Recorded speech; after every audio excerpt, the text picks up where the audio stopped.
Baik, bismillahirrahmanirrahim. Assalamualaikum warahmatullahi taala wabarakatuh dan selamat sejahtera. Yang berusaha Puan Abaiyah binti Hassan, Pensyarah Jabatan Pengajian Melayu, Institut Pendidikan Guru Kampus Pulau Pinang, Parisan dan hadirin yang saya hormati sekalian.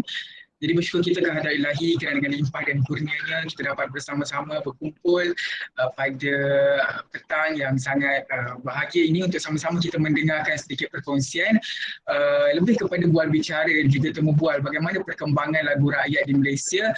Adakah lagu rakyat masih berhayat ataupun pada ketika ini hanya sekadar hidup mati tak mahu, hidup segan mati tak mahu kata orang Melayu. Jadi panjang kita punya perbicaraan kita hari ini, banyak yang kita nak tanyakan bagaimana perkembangan lagu rakyat di tanah Melayu kita sendiri, dan mungkin juga kita boleh bicarakan berkaitan lagu rakyat di sekitar Nusantara. Adakah di negara-negara jiran juga masih lagi mereka mengekalkan dan juga meneruskan kesinambungan lagu rakyat ini pada masa kini. Jadi tanpa membuang masa, perkenalkan dahulu panel kita pada hari ini, yang mana beliau merupakan pensyarah Jabatan Pengajian Melayu di Institut Pendidikan Guru Kampus Pulau Pinang, Puan Abaiyah binti Hassan. Assalamualaikum warahmatullahi wabarakatuh. Puan, apa khabar? Sihat? Waalaikumsalam warahmatullahi. Alhamdulillah sihat.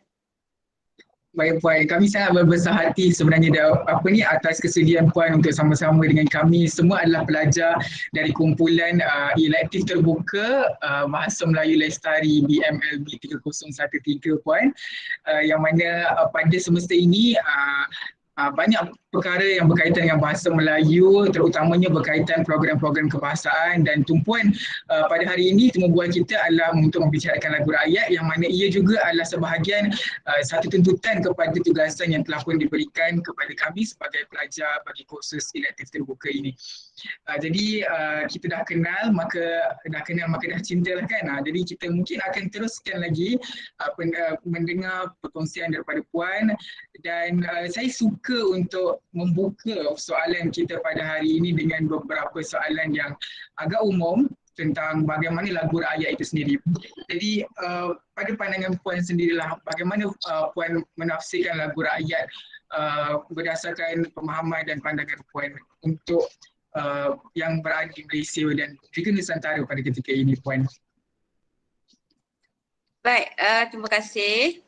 Jadi sebagaimana yang kita sedia maklumlah ya kan, lagu rakyat ni memang asas lah di Kepulauan Melayu, sangat lama, sehingga kita tidak tahu bila tarikhnya kan, siapa penciptanya dan penyebarannya, bentuk penyebarannya dan versi serta warisi lah kan. Jadi kita lihat kalau tafsir lagu rakyat itu sendiri ialah lagu-lagu yang bersifat setempat, menjadi kepunyaan bersama dan diturunkan dari satu generasi ke generasi lah. Maknanya dia bukanlah ada satu syarat yang tertentu untuk membangunkan lagu rakyat itu, dan tidak ada pola yang betul-betul rigid seperti pantun, syair, gurindam. Tetapi pantun, syair, gurindam juga boleh berada dalam lagu rakyat. Dan kebanyakanlah kalau anda perasan dalam lagu-lagu rakyat di Semenanjung Tanah Melayu, di Sabah Sarawak, di Singapura ataupun di Nusantara kan, dibangunkan atas dasar pantun juga. Jadi kalau ada yang kata pantun tu bukan lagu rakyat, saya rasa kita perlu sanggah lah. Sebab kalau kita kata rasa sayang kan, lagu rasa sayang ni kan, lagu rasa sayang itu adalah chorus bagi lagu rakyat. Maknanya ada di mana-mana saja. Kalaupun kita kata lagu tu berdiri sendiri, kalau kita tengok pola lagu tu dia juga terdiri daripada pantun.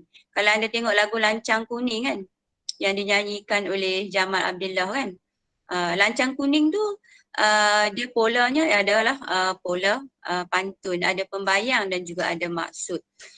Jadi apa yang kita faham ialah lagu ini ialah lagu milik bersama Walaupun kita dapatilah ada yang kategori lagu rakyat yang ada pencipta, yang contemporary pun ada, yang ditulis oleh orang yang masih hidup pun ada kan. Jadi kita tak boleh nak bagi satu klasifikasi yang betul-betul rigid lah tentang lagu rakyat itu. Tapi kriteria dia lagu ni adalah lagu yang kita tidak tahu siapa penciptanya, jadi kepunyaan bersama. Lagu ni boleh dikategorikan lagu kanak-kanak, lagu dewasa, dan bentuk lagu ni pelbagai. Boleh dalam penjenisannya boleh kita pecahkan kepada beberapa kategori lah untuk lagu rakyat. Boleh setakat tu. Baik Puan, terima kasih. Jadi apa yang saya dapat simpulkan, lagu rakyat ni adalah lagu yang dah ada sekian lama, diwarisi daripada atuk nenek moyang kita, dan tidak ada kebiasaan, tidak ada penulis ataupun penama yang memperkenalkan lagu rakyat ini. Jadi sebenarnya saya agak tertarik Puan, kalau misalnya lagu rakyat ini adalah lagu yang lama-lama, maksudnya pada ketika ini tidak akan ada lagi satu pembaharuan terhadap lagu rakyat. Maksudnya lagu rakyat itu hanya akan terhenti pada sekadar dahulu je lah. Maksudnya sekarang ni tidak akan ada lagu rakyat yang baru. Betul Puan? Okey, kalau realitinya begitu, tapi demi melestarikan kan, sebab awak ambil bahasa Melayu melestari kan. Lestari tu maknanya kesinambungan, dia mesti ada rentetan, dia mesti ada orang yang akan mempopularkan. Jadi kita boleh terima, kita perlu terima pembaharuan atau variasi. Maknanya lagu-lagu rakyat tukar lirik kan, macam anda buat kan. Lagu rakyat ni boleh diwarisikan, boleh dijadikan bentuk-bentuk contemporary supaya kelestarian lagu ni sentiasa ada. Sebab tu subjek ni ditawarkan kepada anda untuk memastikan bahawa kesinambungan lagu rakyat ni sentiasa berterusan, konsisten. Walaupun ada warisi, kita kena terimalah pembaharuan yang ada tu. Mungkin dari segi lirik yang berbeza, mungkin dari segi tempo yang kita ubah suai, tapi yang pasti kesinambungan tu ada. Maknanya generasi akan datang tu tahu, kenal dan juga boleh merealisasikan lagu rakyat, mengkategorikan lagu rakyat, boleh menyanyikan lagu rakyat, mengimprovisasikan lagu rakyat. Jadi kita tak boleh berdiam diri lah.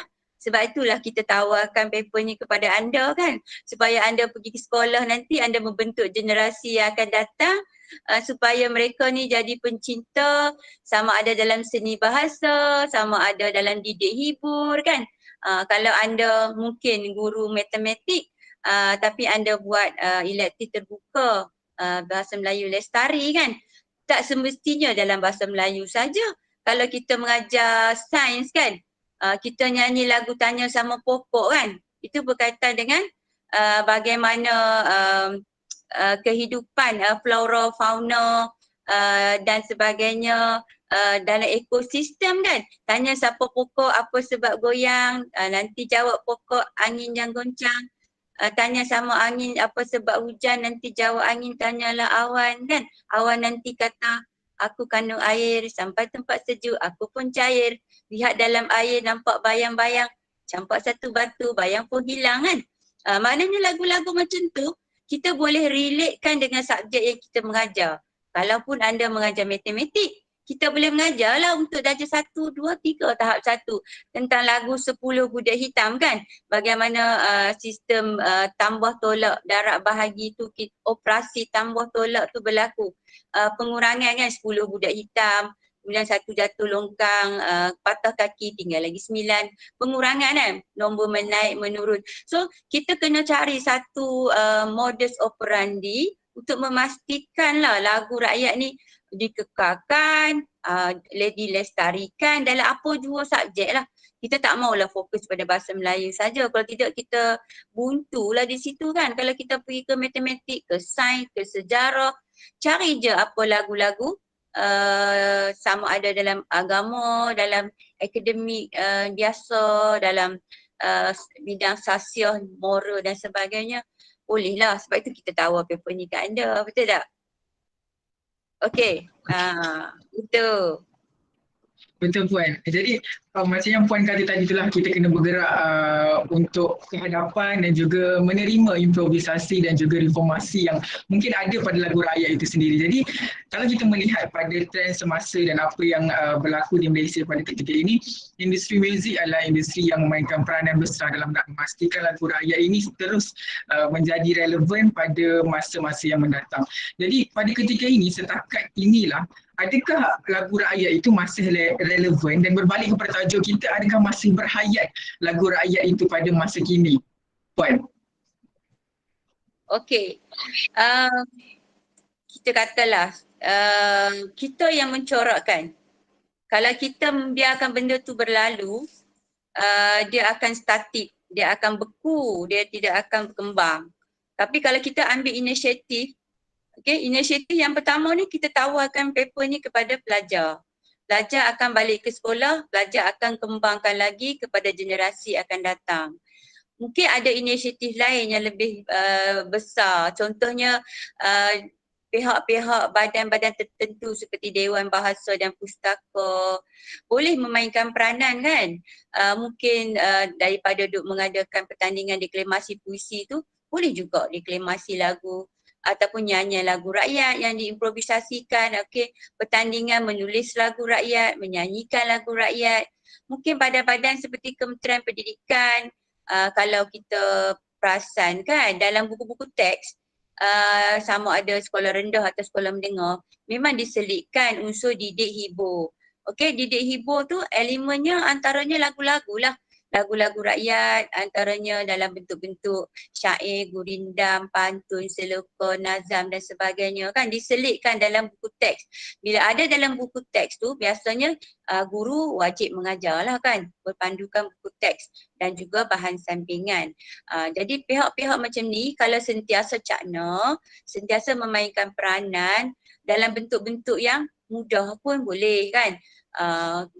Maknanya gunakan artis-artis popular yang ada nama kan untuk mengimprovisasikan lagu kan. Macam saya tengok ramai je artis kan walaupun mereka dah campur dengan rap, dengan melodi yang agak modern, contemporary kan.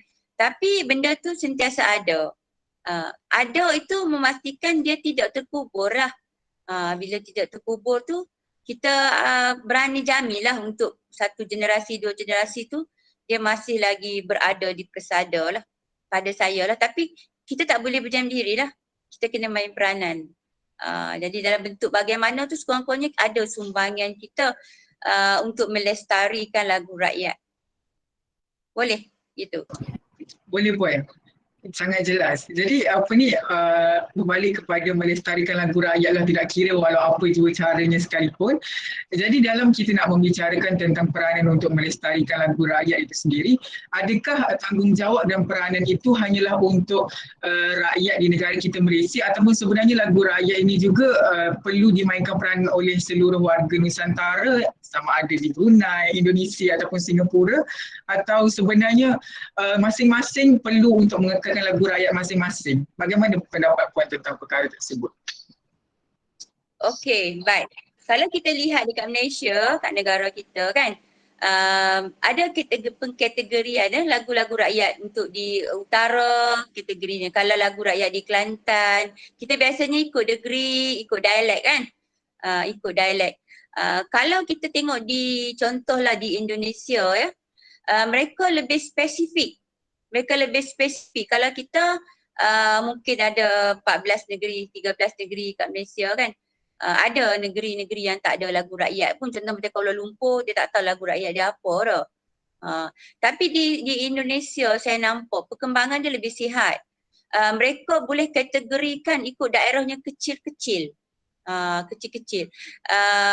Contoh kata macam di Padang Indonesia kan, lagu Ayam Dan Lopeh tu ialah berasal dari Padang Indonesia, dan dia ada lagi lagu-lagu lain yang memang khusus untuk daerah tertentu.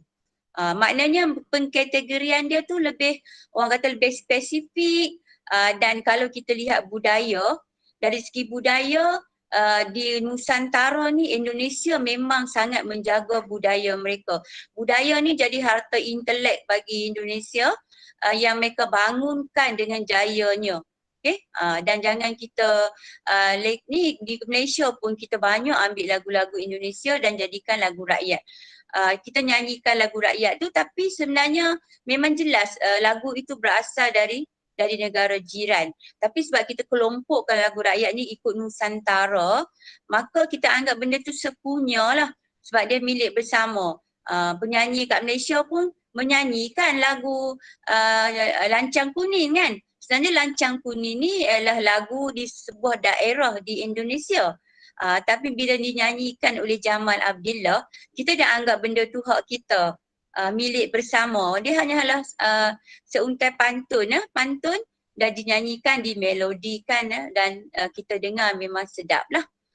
Jadi kita mungkin hanya lihat peringkat setempat, di peringkat global lagu-lagu rakyat ni memang berkembang.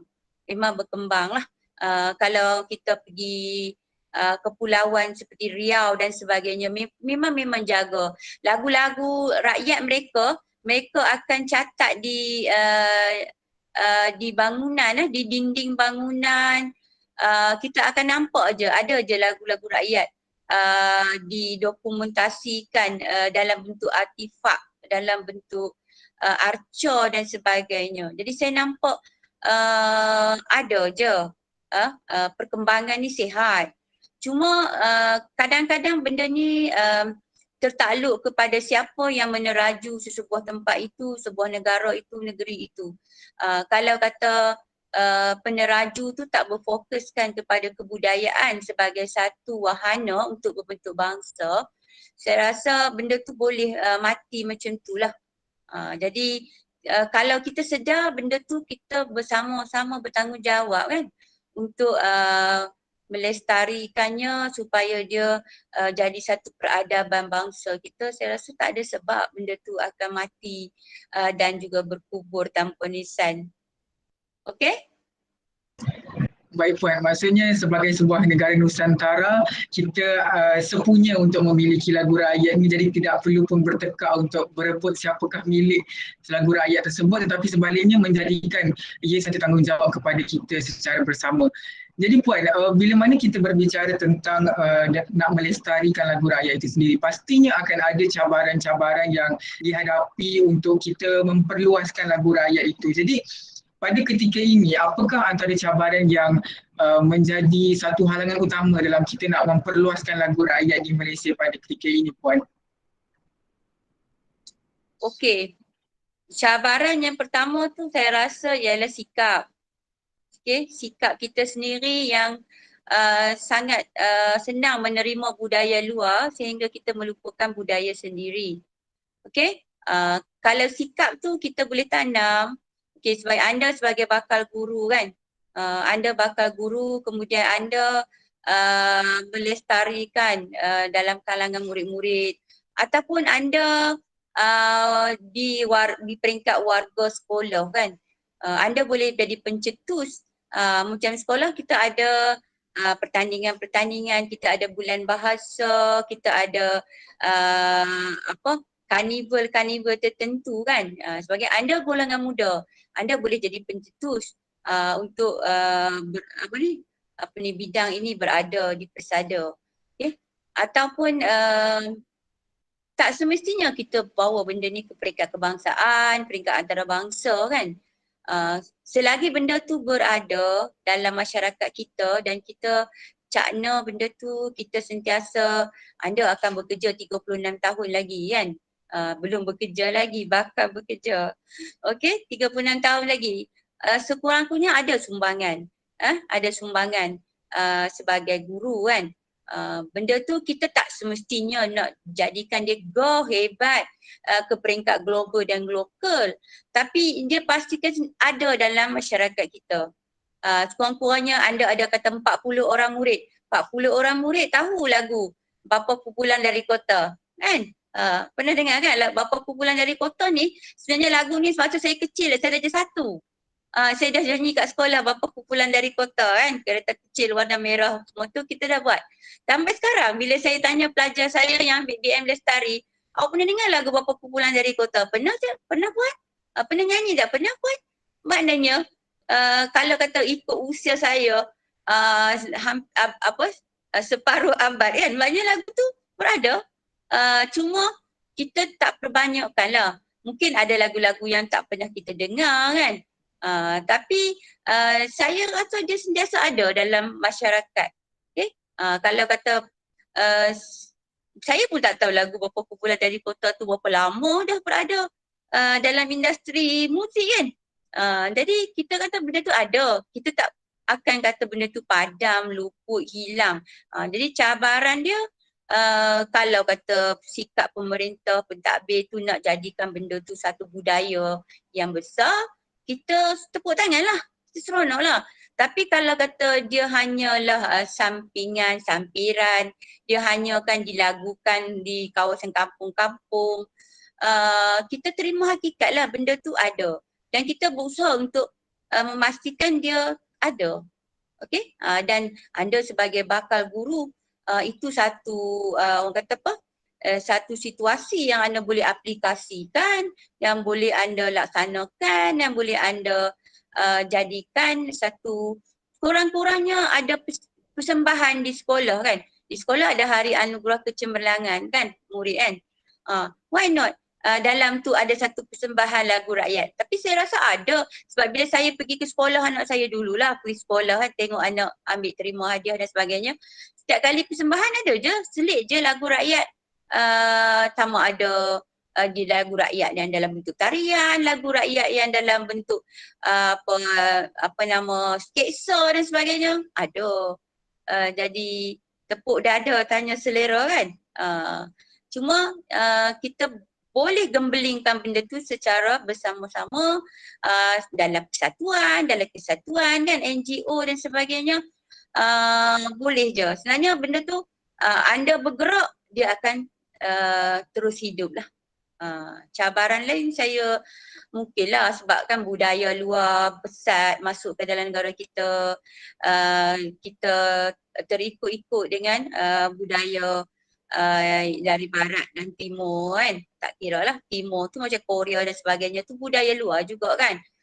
Tapi dalam masa yang sama tu dia masih boleh terus segar di persada lah. Itu yang boleh saya maklumkan lah mengikut apa yang saya nampak lah. Tapi kalau boleh kita push lagi untuk badan-badan tertentu, terutama Dewan Bahasa dan Pustaka lah. Dewan Bahasa dan Pustaka ni kadang-kadang mereka pun bagi tahu mereka ketandusan idea. Sebab saya pun ada beberapa komitmen dengan Dewan Bahasa dan Budaya, terutama sekali utara, di utara. Kadang mereka pun tanya juga, mereka call tanya, kita nak buat apa untuk sambutan bulan bahasa, dekad bahasa, ada cadangan tak? Kalau kata ditanya macam tu kan, kita akan cepat-cepatlah bagi tahu. Kenapa kita tak fokus kepada lagu rakyat saja? Kalau kata pertandingan pidato, deklamasi, sekarang ni TikTok dan sebagainya, TikTok pun boleh buat lagu rakyat kan? Gitu. Boleh? Ada lagi? Baik, Puan. Jadi kunci utamanya antara cabarannya adalah kita masyarakat Malaysia terlalu mudah untuk meneresap masuk budaya-budaya luar tu, sehingga kadang-kadang kita lupa yang kita ada budaya sendiri untuk kita pertahankan. Jadi Puan, bila mana kita berbicara tentang bagaimana nak menerapkan sikap minat kepada lagu rakyat dan juga rasa untuk mempertahankan lagu rakyat itu sendiri, bagaimana pada generasi sekarang ini kita nak menerapkan rasa minat kepada lagu rakyat itu sendiri? Sebab kalau dulu kita mungkin waktu kecil-kecil ibu ayah dodoikan kita dengan lagu rakyat kan sambil-sambil kita tidur, tapi sekarang ni mungkin orang lebih gemar untuk dodoikan anak dengan lagu-lagu K-pop, lagu hit dan sebagainya bagi mengikut trend semasa itu sendiri. Jadi pada masa sekarang ni bagaimana kita nak memupuk rasa minat dalam generasi muda tu kepada lagu rakyat ini, Puan? Okey. Saya rasa benda tu ada dilaksanakan kan, saya rasa berjalan. Sebab menerusi ikon-ikon tertentu seperti penyanyi-penyanyi tersohor kan, kalau kita tengok contohlah Siti Nurhaliza kan, dia ada juga menggunakan melodi lagu rakyat walaupun dia ada ubah seni kata kan. Ikon macam ni, figura penting macam ni kan, bila mereka lancarkan lagu baru dan sebagainya, dia cepat diterima oleh rakyat. Dan saya nampak animasi juga mainkan peranan. Sebab saya tengok ada pelajar-pelajar pelatih guru yang menggunakan animasi mungkin daripada YouTube dan sebagainya. Lagu-lagu rakyat ni buat dalam bentuk animasi. Okay? Kemudian pencinta lagu rakyat, contoh seperti Roslan Madun, Arifin Said, anda punya bekas lecturer di IPG Kampus Bahasa Melayu, Cik Fauzi yang dah bersara, itu merupakan penggiat ataupun sastrawan negara seperti yang wanita kan. Memang mereka berusaha untuk meneruskan lagu-lagu ini, terutama menggunakan media sosial kan. Cepat viral. Kalau kata ikon seperti penyanyi-penyanyi ataupun contoh macam Nur Aniza Idris kan, dia membangunkan lagu-lagu yang diambil daripada lagu-lagu rakyat, dia komersialkan. Okay? Kalau kata contohnya Dewan Bahasa dan Pustaka kaya kan, duit banyak kan, boleh je mereka bayar kepada penyanyi-penyanyi ni untuk meneruskan. Tak apalah kalau ada variasi pun tak ada masalah. Kalau kata ciptaan itu digubah dalam bentuk yang baharu pun tak apa. Janji benda tu terus kekal dapat perhatian. Jadi masyarakat kita ni tak susah kan, sebab benda ni gunakan laman sesawang, media sosial lain dan sebagainya. Kita boleh je untuk viralkan benda ni. Okay? Macam kalau anda kat sekolah kan, anda nak mengajar kat sekolah nanti, anda tengok dekat YouTube animasi lagu kanak-kanak, lagu-lagu rakyat sangat banyak kan. Kalau anda tak mau nyanyi, anda boleh je ambil take je kat situ, anda guna kat dalam kelas. Dan saya rasa kita tak boleh fokus pada untuk bahasa Melayu sahaja. Kalau kata dekat sekolah, saya rasa untuk subjek didik bahasa Melayu, elemen didik hibur seni bahasa tu, boleh je untuk semua subjek, pendidikan Islam ke, sejarah ke, sains dan matematik pun sekali, kita boleh guna pakai bahan itu untuk kita lestarikan lagu rakyat. Terpulanglah bagaimana cara kita yang akan menentukan. Mungkin usaha kita kecil saja kan, tapi kecil tetap ada. Itu lebih baik lagi daripada kita matikan saja. Kita mungkin akan rasa bersalah. Macam saya akan rasa bersalah lah jika lagu-lagu rakyat ni contohnya kan, saya tanya pada pelajar tak pernah dengar, tak pernah tengok, tak pernah ambil tahu dan tidak ada langsung pengetahuan. Okay? Jadi kelas saya sebahagian besar yang ambil lestari bahasa Melayu adalah pelajar Cina. Okay, jadi saya rasa banggalah mereka memilih untuk subjek ni, dan saya berusaha sebaik mungkinlah untuk memastikan input untuk lagu rakyat ni sampai dalam kalangan mereka, walaupun mereka bukannya bangsa Melayu, tapi mereka ada pengetahuan lah.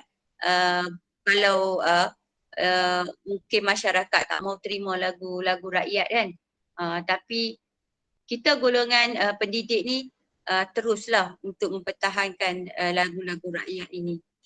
Okey? Boleh? Baik Puan, jelas. Jadi maknanya artis-artis kita dan juga industri-industri animasi dan juga hiburan memainkan peranan penting untuk memupuk semangat cinta akan lagu rakyat ini. Jadi bila kita bercakap tentang peranan artis-artis itu sendiri, pada masa sekarang ni pun ada artis-artis yang banyak sudah mengimprovisasi lagu rakyat itu. Contohnya macam baru-baru ni lagu Intan Payung, hasil nyanyian Aniza Idris dan juga Bunga, yang ala payunglah payung si Intan, payung dipandang rendah setahun jagung, macam tu. Jadi dalam kita nak mengimprovisasi lagu rakyat itu sendiri untuk nak menjadikan mereka relevan pada masa ini, adakah keadaan itu wajar dan tidak hilangkah nilai kepada lagu rakyat itu sendiri Puan? Macam mana? Ulang balik, ulang balik. Ulang yang soalan dia. Uh, dalam kita nak mengimprovisasi lagu rakyat itu untuk menjadikan lagu rakyat itu relevan pada masa kini, tidak hilangkah nilai lagu rakyat itu apabila berlaku improvisasi seperti itu, Puan? Okey, nilai dalam lagu rakyat tu yang saya nampak lah, lagu rakyat ni nilai yang utama ialah unsur didaktik atau unsur pendidikan. Okey, unsur pendidikan. Seni kata lagu rakyat kebanyakannya difokus kepada golongan muda kan, golongan kanak-kanak kan. Unsur pendidikan, unsur tauladan, buat baik dibalas baik dan sebagainya tu, itu ialah nilai yang diterapkan. Okey, kalau kata kita jadikan lagu rakyat tu lagu moden, okey, lagu moden, sekurang-kurangnya dekat Malaysia ni kita tak dengar lah lagu berunsur negatif kan. Pernah tengok dah lagu-lagu negatif? Kita jangan tengok dekat barat lah. Lagu-lagu yang berunsur kelucahan dan sebagainya tu di barat tu biasa kan. Kalau rasa dalam masyarakat timur kat Malaysia ni, kalau kita lihat seni kata lagu yang dicipta oleh penulis dan juga penggubah lagu, kita tak nampak lah yang negatif kan. Tak ada lagu yang suruh kita pergi bunuh orang, pergi tutup kepala orang, pergi rogol orang, tak ada dah. Jadi apa nilai yang kita rasa nak berubah? Saya tak nampak banyak berubah. Kalau kita improvisekan ke, kalau kita ubah. Macam contoh kan, Siti Nurhaliza nyanyi lagu ting tak ting tang ting tak ting tang ting kan. Just ting tak ting tang ting saja. Okey? Itu ialah lagu irama lagu rakyat yang dia pentingkan melodi kan. Dia tak ada pun letak seni kata dia duk ting tang ting. Lepas tu barulah ada seni kata. Dia fokus pada lagu ketika anak dia lahir kan. Tapi dia ada unsur-unsur lagu rakyat situ. Cuma kalau kita cipta lagu rakyat sekarang ni, kita adalah penulis nama kan. Sekarang ni semuanya trademark kan. Hak cipta terpelihara. Cuma kalau kita nak cipta lagu macam dulu, kata saya cipta lagu, saya akan beritahu, jangan beritahu nama saya, rahsiakan nama saya. Tak ada kan, sebab sekarang ni trend dia memang orang akan hak cipta terpelihara dia jaga. Kalau siapa berani ambil pattern tu dia boleh saman dan sebagainya. Itu saja sebab perubahan tu kita kena akur kan. Tapi kalau kata orang nak improvisekan lagu rakyat tu, gunakan melodi campur-campur. Mereka sekarang ni trend campur-campur, ada rap sikit, sat lagi campur sana kan. Nak bagi orang minat, tak ada salah kot. Saya rasa daripada dia hilang macam tu, lebih baik kita terima perubahan yang ada selaras dengan perkembangan teknologi, budaya, tentang trend anak muda sekarang kan. Saya rasa tak ada salah. Tak ada salah daripada dia hilang berkubur tanpa nisan. Lebih baik kita teruskan dengan sedikit perubahan-perubahan yang saya rasa tak mencacatkan sangat lah. Okay? Tak mencacatkan sangat. Kecuali lah kalau kata benda tu ada unsur negatif, kalau benda tu campur heavy metal dan sebagainya kan, yang mungkin sangat mencacatkan lah dari segi budaya. Boleh je kita terima. Kalau saya terima lah, sebab daripada tak ada, kita nak asli sangat kan, kekal asli sampai tak boleh nak ubah kat mana-mana. Sebab benda tu dia pun bukannya rigid, dia pun boleh berubah. Sebab tu kita tengok orang Kelantan nyanyi lagu Wabulan, Wabule kan. Kalau kata orang Kedah dia cari Wabulan, kalau pergi kat Terengganu jadi Wabulang. Betul tak? Kita terima perubahan yang ada dan kita pun turut samalah bagi sokongan. Boleh? Macam tu. Baik, boleh insyaAllah. Jadi kita pun dah nampak di situ bahawa kita nampak bahawa pada ketika ini ada peluang untuk lagu rakyat itu dipopularkan semula agar tidak mati begitu sajalah. Jadi itu untuk ketika ini. Dalam masa tempoh akan datang, adakah dalam tempoh 10 atau 20 tahun akan datang, adakah lagu rakyat ini masih relevan dan apakah sebenarnya hala tuju rakyat di Malaysia ini untuk mempertahankan lagu rakyat itu sendiri? Adakah? masih 10 tahun, 20 tahun akan datang akan relevan atau sebaliknya Puan? Okey, baik. Benda ni 10 tahun lagi kita tak boleh baca kan. Macam kita tak boleh baca politik negara kita kan. Politik negara kita siapa boleh teka 10 tahun lagi siapa jadi PM? Tak boleh kan. Tetapi kalau kita terapkan asas kebudayaan dalam masyarakat. Okay, kalau anda lihat sendiri masyarakat Jepun kan yang maju dari segi teknologi kan. Teknologi dia bukan hanya bulanan tau, mingguan.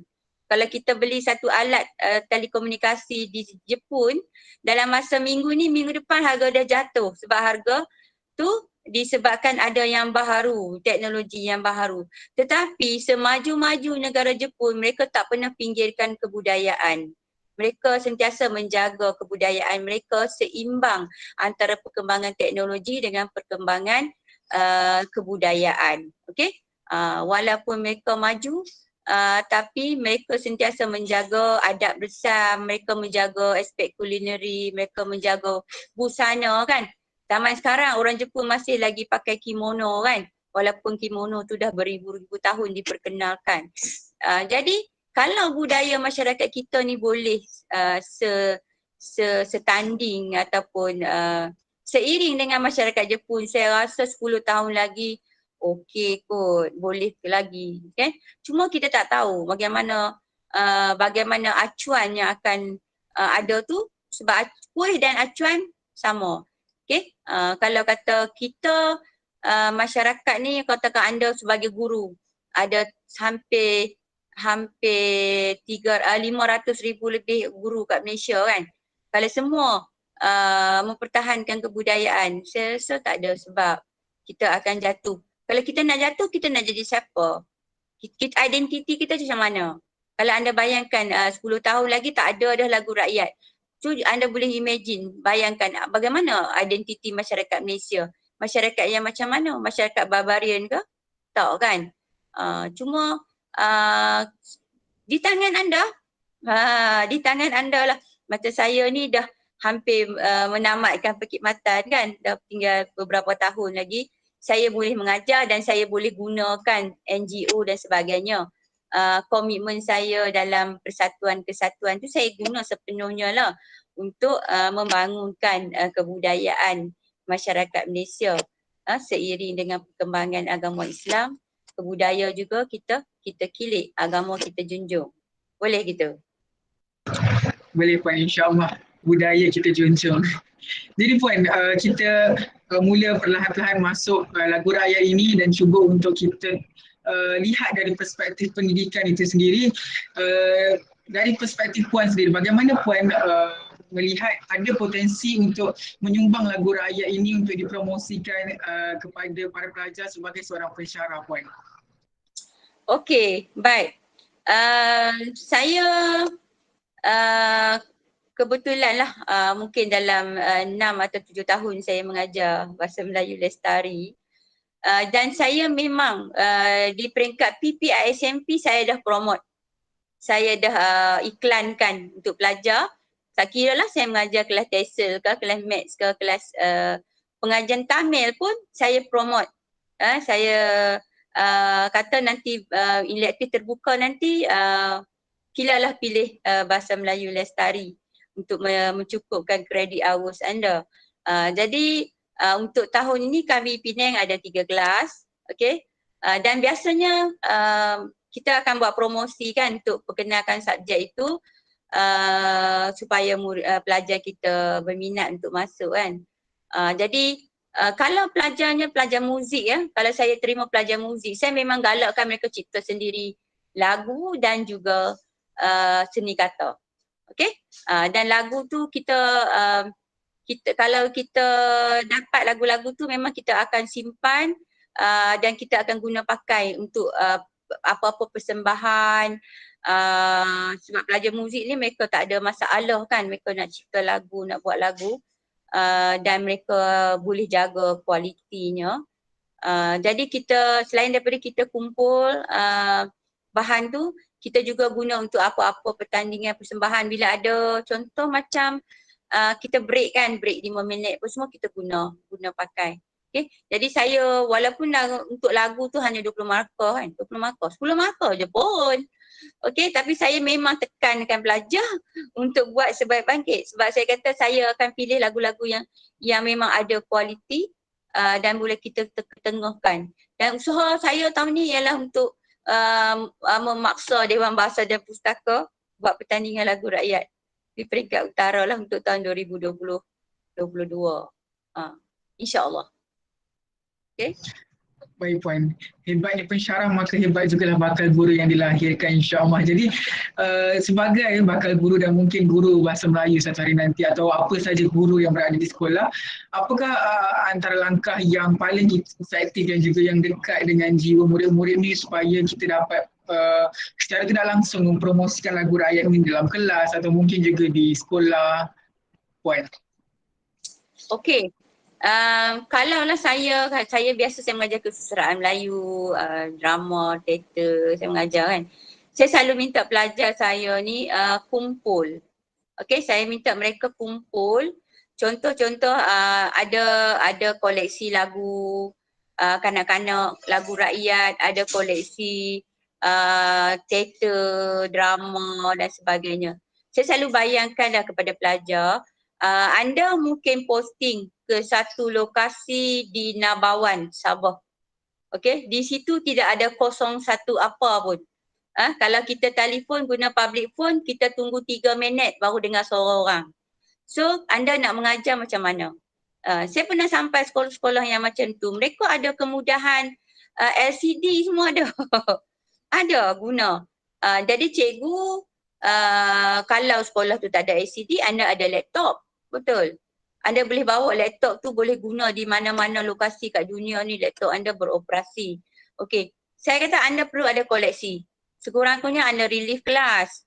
Okey, nak buat apa? Okey, kita ada koleksi lagu. Kita boleh ajar murid kita nyanyi. Murid suka nyanyi. Tahu kan, nyanyi, elemen kinestetik, lagu, pergerakan. Benda ni akan membina emosi murid. Kalau banding daripada anda bagi cerita tentang sesuatu yang mereka tak boleh nak figurekan dalam bentuk. Mereka lebih suka yang melibatkan emosi kan. So saya kata anda patut ada koleksi. Kalau anda posting di Kuala Lumpur, tak apalah, selamatlah semua benda di hujung jari. Kalau anda berada di lokasi-lokasi tawau, di pulau pulau yang tidak ada apa-apa kemudahan, saya rasa anda perlu ada koleksi ini untuk simpanan, untuk guna. Kan tiba-tiba Nazir datang kan, anda tak ada apa-apa persediaan, tekan saja lagu. Okey, Nazir pun boleh nyanyi sama, paksa Nazir nyanyi juga. Why? Boleh kan? Benda tu kita ada. Kita koleksi tu anda, kurang-kurangnya anda akan ajar 36 tahun lah. Takkan bila anda berumur dah 53 tahun anda nak menyanyi dalam kelas, segar lah. So, pasanglah, dengarlah. Jadi, anda ada benda yang anda boleh guna bila-bila saja. Okay, termasuklah lagu rakyat. So benda tu tak susah. Kami pensyarah di pengajian Melayu, kami pergi ke Kuala Lumpur untuk mencari lagu-lagu rakyat. Okay, anda di Kuala Lumpur, kami di Penang.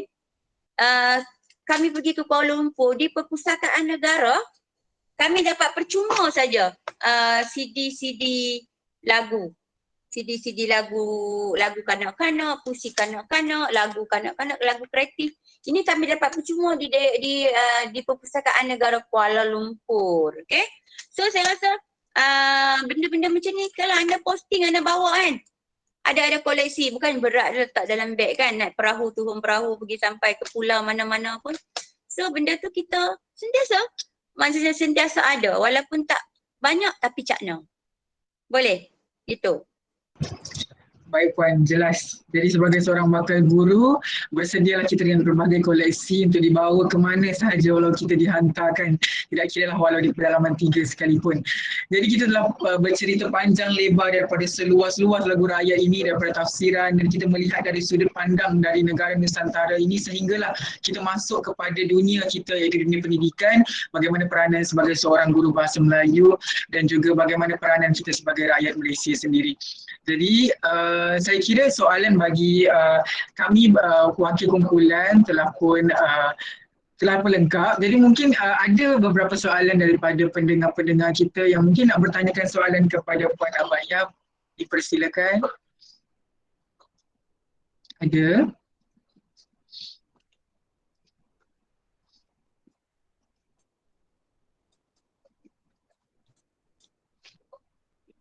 Assalamualaikum. Saya Amirul. Saya ada satu soalan berkaitan dengan lagu Kurik Kundi dalam rangkapnya yang berbunyi tak pandai lah nak nyanyi kan. Cuma rangkapnya awaklah duk kaluk megah condong ke barat mai kita pakat tarik ramai-ramai biar ke timur condongnya. Jadi bila saya nak analisis lirik ini, saya dapati ada dua pendapat berdasarkan kepada pengkaji-pengkaji lepas. Ada yang menyatakan rangkap ini merujuk kepada keagamaan dan juga budaya, dan ada lagi pengkaji lain kata rangkap ini merujuk kepada budaya. Jadi pada pandangan Puan, sebenarnya apakah maksud tersirat atau apa yang ingin disampaikan melalui lirik lagu ini? Mohon pencerahan. Terima kasih. Okey. Baik, sebenarnya lagu ni bukan sesuatu yang objektif kan. Dia lebih bersifat subjektif. Okey. Bagaimana kita nak menginterpretasi sesuatu tu, kita tak boleh kata ini betul, ini salah. Selagi kita boleh tunjukkan, buktikan, kita boleh bagi pencerahan, saya rasa benda tu kita tak boleh ada salah betul. Okey? Contoh kan, tentu lagu Kurik Kundi awak kan. Contoh saya suka ambil lagu Lancang Kuning. Okey, Lancang Kuning kalau secara objektifnya dia menceritakan sebuah kapal kan. Kapal kecil kan, lancang ialah kapal. Lancang tu warna kuning. Dan lancang tu berlayar malam. Okey? Bila lancang tu berlayar malam, nahkoda tu mestilah orang yang faham. Sebab gelap. Sebab dia kena tengok, kena ada terumbu karang ke, kena ada benda-benda yang membahaya tebing dan sebagainya. Okey? Kita lihat lagu Lancang Kuning tu sebagai sesuatu secara bukannya konotatif tetapi denotatif. Okey? Tahu kan denotatif kan? Konotatif ni ada yang tersirat di sebalik yang tersurat. Kalau denotatif tu lebih kepada makna yang berdiri daripada seni kata lagu. Macam yang awak kata lagu Kurik kan, lagu Kurik Kundi tu. Okey, adakah orang akan kata salah kalau awak tafsir agama dan budaya? Adakah orang akan kata betul kalau awak tafsir budaya saja? Tak ada orang yang berhak untuk mengatakan betul salah kan? Kecuali orang yang menulis seni kata lagu itu sendiri. Okey? Yang menulis seni kata lagu sendiri tu dia boleh memberi satu jawapan apa yang dia nak sampaikan kepada khalayak. Macam saya kata lagu Lancang Kuning. Sebenarnya lagu Lancang Kuning bila ditakrif secara konotatif, dia membawa satu gambaran erotis. Gambaran erotis tentang bagaimana sebuah perkahwinan. Jauh lari tu kan, daripada kapal yang belayar malam kan. Tapi orang mungkin melihat lagu Lancang Kuning sebagai lagu sebuah kapal yang berlayar waktu malam, dan memang lagu tu berasal dari Indonesia. Lagu cerita tentang sebuah kapal. Okey, kenapa kapal tu warna kuning? Kenapa kapal tu warna kuning? Kenapa kapal tu berlayar malam? Kenapa nahkoda tu perlu pandai? Kenapa kalau kau tu tak pandai kapal tenggelam? Okey, dia dilihat dari segi erotik. Bagaimana perkahwinan, sebuah perkahwinan, bagaimana orang yang berkahwin melayari kehidupan. Jadi macam tu juga. Kalau anda tanya saya tentang satu yang betul-betul memerlukan jawapan yang objektif, yang tepat, saya tak boleh kata benda tu tepat. Kecuali orang yang menulis seni kata tu dia boleh bagi jawapan. Macam saya, kalau awak rasa benda tu rasional dan benda tu boleh dibuktikan agama dan juga budaya, it's okay. Teruskan menulis pendapat anda. Tak ada salah. Kita boleh memberi tafsiran sebab dia bukanlah sesuatu yang bersifat objektif tetapi lebih kepada subjektif. Jadi saya tak akan kata ini betul, ini salah. Sebab anda tafsir lagu tu, anda akan bagi jawapan berdasarkan bukti-bukti yang ada, mungkin bacaan anda, mungkin pendapat orang yang lebih mahir, yang lebih arif dan sebagainya. Boleh saudara Amirul? Ya. Puan, terima kasih. Okey, sama. Baik, ada apa persoalan lagi? Ada lagi? Kau sudah menjawab semua persoalan? Puan, sementara menunggu soalan daripada mungkin pendengar yang lain, saya tertarik untuk membincang pasal analisis lagu rakyat itu tadi. Maksudnya dalam kita nak menganalisis lagu rakyat ini sebenarnya tidak ada yang betul, yang salah, melainkan apa yang rasional dan melainkan definisi dan maksudnya itu ditarifkan sendiri oleh penulis lirik tersebut. Betul Puan? Ya, betul. Contoh, saya suka bagi contoh lah. Okey, pernah awak dengar Ayam dan Lopeh? Pernah Puan? Lagu Ayam dan Lopeh, lagu di Padang, Indonesia. Lagu itu dipopularkan oleh Anita Sarawak, seorang penyanyi internasional yang berasal dari Singapura. Anita Sarawak, lagu Ayam dan Lopeh. But Ayam dan Lopeh ni memang real lah seni katanya dalam bahasa bahasa kalau orang Negeri Sembilan kan. Orang Negeri Sembilan dia guna bahasa apa? Siapa orang Negeri Sembilan sini? Saya. Bahasa Nogori dari Oh, Minangkabau. bahasa Nogori kan? Bahasa Nogori Okey. Jadi bahasa negeri ni banyakkan orang dari Negeri Sembilan, orang Nogori ni dia berasal dari Sumatera Barat kan, Indonesia kan. Jadi dia nyanyikan lagu-lagu Minangkabau, okey? Minangkabau. Baik, lagu Ayam dan Lopeh ni ditafsirkan dengan pelbagai-bagai pentafsiran. Banyak sangat pentafsiran dia. Ada orang cerita tentang orang tu dia bela ayam. Saya cakap Penang dah. Dia bela ayam dan ayam dia terlepas. Jadi dia hilang ayam. Satu. Ada orang cerita ayam tu ialah isteri. Isterinya telah tinggalkan dia. Jadi dia kehilangan isteri. Ada yang orang kata lagu Ayam dan Lopeh ni dia ada 2 atau 3 kot kekasih. Akhirnya kekasihnya meninggalkannya. Tetapi realitinya ayam ini merupakan sejenis haiwan yang mendapat tempat paling penting lah antara tempat penting di negara jiran kita Indonesia. Dia merupakan antara makanan atasan, makanan kayangan, makanan yang akan dihidangkan bila tetamu datang ke rumah. Okey? Jadi untuk mentafsirkan lagu Ayam dan Lopeh ni, kita ada berbagai interpretasi dan tak ada satu pun orang kata salah. Okay? Kalau saya nak cerita tentang ayam pun boleh. Kalau nak cerita tentang kekasih pun boleh. Kalau nak ceritakan tentang sesuatu yang berharga. Sebab ayam di Indonesia adalah sesuatu makanan yang sangat berharga pun boleh. Kalau nak jadikan dia sebagai satu hiburan pun boleh. Sebab dalam lagu sini kata lagu Ayam dan Lopeh itu, dia nyatakan tempat-tempat di Padang Indonesia, di buat Padang Bukit Tinggi Indonesia. Tempat-tempat tu nama dia pandai sikit ke, tempat-tempat tu memang real, memang ada di situ. Jadi kita nak interpretasikan benda ni, kita tak boleh kata itu salah, ini salah, itu salah, tak boleh. Okay? Sebab dia lagu rakyat ialah lagu hak kepunyaan kita, hak bersama. Jadi tak ada orang boleh ngaku ni dia punya, tulisan dia, ada trademark dan sebagainya lah. Jadi kita boleh tafsir apa saja. Kalau anda nak cerita tentang lagu Jambatan Tanpa Ruli di Sabah kan, lagu Jambatan Tanpa Ruli lagu rakyat Sabah. Okey, di sebalik lagu Jambatan Tanpa Ruli tu ada berbagai cerita yang boleh kita unggahkan. Terpulang. Ada orang cerita pasal jambatan pendek saja, ada orang cerita tentang British yang buat jambatan tu, ada orang cerita ada orang yang jadi mangsa pembunuhan, khianat di jambatan tu, ada yang cerita tentang perebutan kekasih. Lagu Jambatan Tanpa Ruli, tapi cerita di sebalik tu ada pelbagai versi.